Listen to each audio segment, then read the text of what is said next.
Hello friends, let's learn political science में आपका स्वागत है।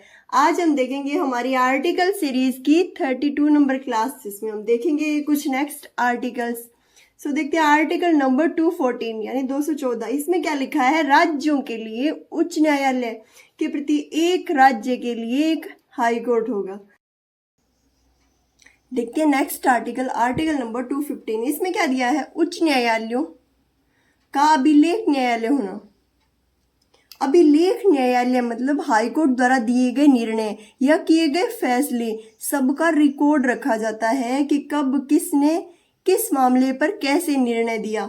जब कभी भी सेम सिचुएशन बनती है तो क्या उस रिकॉर्ड का रिव्यू किया जाता है। तो यही है अभिलेख न्यायालय। देखते हैं नेक्स्ट आर्टिकल, आर्टिकल नंबर 216। इसमें क्या दिया है? उच्च न्यायालयों का गठन कि प्रत्येक उच्च न्यायालय में एक मुख्य न्यायाधीश और ऐसे अन्य न्यायाधीश होंगे जिन्हें राष्ट्रपति समय समय पर नियुक्त करना आवश्यक समझेंगे। देखते हैं नेक्स्ट आर्टिकल, आर्टिकल नंबर 217। इसमें क्या दिया है? उच्च न्यायालय के न्यायाधीश की नियुक्ति और पद की शर्तें। इसका क्लॉज फर्स्ट क्या कहता है कि उच्च न्यायालय के प्रत्येक न्यायाधीश को अनुच्छेद 124 के खंड 1, अब 124 के खंड 1 में क्या दिया हुआ है कि न्यायाधीशों की संख्या जो है संसद निर्धारित करती है और समय समय पर इसमें वृद्धि करती रहती है। ये दिया हुआ है 124 के खंड 1 में निर्दिष्ट राष्ट्रीय न्यायिक नियुक्ति आयोग की सिफारिश पर राष्ट्रपति द्वारा अपने हस्ताक्षर और मोहर सहित वारंट द्वारा नियुक्त किया जाएगा और वह अतिरिक्त या कार्यकारी न्यायाधीश के मामले में अनुच्छेद 224 में प्रदान किए गए अनुसार और किसी अन्य मामलों में तब तक पद धारण करेगा जब तक वह 62 वर्ष की आयु प्राप्त नहीं कर लेता। और इसमें क्या दिया है कि कोई न्यायाधीश राष्ट्रपति को संबोधित कर अपने हस्ताक्षर सहित लेख द्वारा अपना पद त्याग सकता है। नेक्स्ट इसमें क्या दिया है कि किसी न्यायाधीश को राष्ट्रपति द्वारा सर्वोच्च न्यायालय के न्यायाधीश को हटाने के लिए अनुच्छेद 124 के खंड 4 में उपबंधित तरीके से उसको पद से हटाया जा सकेगा। अब आर्टिकल 124 के खंड 4 में क्या दिया हुआ है? न्यायाधीश को हटाने की प्रक्रिया। नेक्स्ट इसमें क्या लिखा है? किसी न्यायाधीश का पद राष्ट्रपति द्वारा उसे सर्वोच्च न्यायालय का न्यायाधीश नियुक्त किए जाने पर या राष्ट्रपति द्वारा उसे भारत के राज्य क्षेत्र के भीतर किसी अन्य हाई कोर्ट में स्थानांतरित किए जाने पर पद रिक्त हो जाएगा। इसमें क्या दिया है कि राष्ट्रपति द्वारा किसी भी न्यायाधीश को सुप्रीम कोर्ट में जो है नियुक्त कर दिया जाए या तो फिर भारत के अदर स्टेट में जो हाई कोर्ट्स हैं उनमें जो है उनका ट्रांसफर कर दिया जाए तो उनकी सीट क्या है? खाली हो जाएगी। ये दिया हुआ है। देखते हैं इसका क्लॉज सेकंड क्या कहता है कि उच्च न्यायालय के न्यायाधीश के रूप में नियुक्ति के लिए योग्यता। अब योग्यता क्या क्या है ये देखते हैं। भारत का नागरिक होना चाहिए।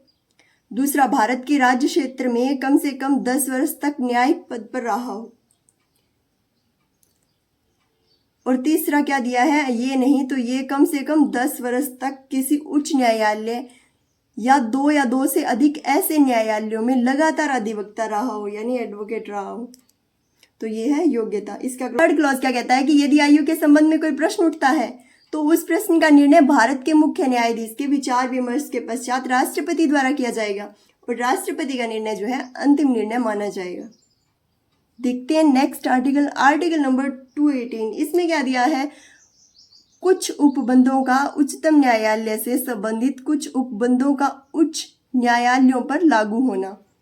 यानी कि कुछ उपबंध या ऐसे कह लो कि कुछ रूल्स जो है सुप्रीम कोर्ट से संबंधित है तो वो क्या है? देखते हैं नेक्स्ट आर्टिकल, आर्टिकल नंबर 218। इसमें क्या दिया है? कुछ उपबंधों का उच्चतम न्यायालय से संबंधित कुछ उपबंधों का उच्च न्यायालयों पर लागू होना। यानी ये क्या बोल रहा है कि कुछ रूल्स मान लो आप जो कि सुप्रीम कोर्ट पर लागू होते हैं वो जो है हाई कोर्ट पर भी लागू होंगे, जिसमें आर्टिकल 124 के खंड 4 और 5। अब 4 और 5 में क्या दिया है? एक तो पद से हटाने की प्रक्रिया और दूसरा दुर्व्यवहार या अक्षमता की जांच सेम रहेगी। ठीक है, देखते हैं नेक्स्ट आर्टिकल, आर्टिकल नंबर 219। इसमें क्या दिया है? उच्च न्यायालयों के न्यायाधीश द्वारा शपथ या प्रतिज्ञान। अब उच्च न्यायालय यानी कि हाई कोर्ट के न्यायाधीशों को शपथ कौन दिलाएंगे? राज्यपाल। ये दिया हुआ है इस आर्टिकल में। देखते हैं नेक्स्ट आर्टिकल, आर्टिकल नंबर 220। इसमें क्या दिया है? स्थायी न्यायाधीश बनने के बाद प्रैक्टिस पर प्रतिबंध। कि अगर आप किसी भी हाई कोर्ट में स्थायी न्यायाधीश के पद पर नियुक्त हो गए हो, एक बार रह चुके हो, तो फिर उसके बाद में क्या है, उसी हाई कोर्ट में आप जो है एडवोकेट का कार्य नहीं करोगे। हाँ, अदर हाई कोर्ट्स में आप कर सकते हो, सुप्रीम कोर्ट में कर सकते हो, ठीक है। और स्थायी न्यायाधीश को बोला है, कार्यकारी न्यायाधीश को नहीं बोला। तो ये थे हमारे आज के कुछ important articles. I hope video आपको अच्छी लगी होगी। अगर वीडियो आपको अच्छी लगी है तो लाइक शेयर सब्सक्राइब जरूर करें। मिलते हैं नेक्स्ट वीडियो में। Thanks for watching.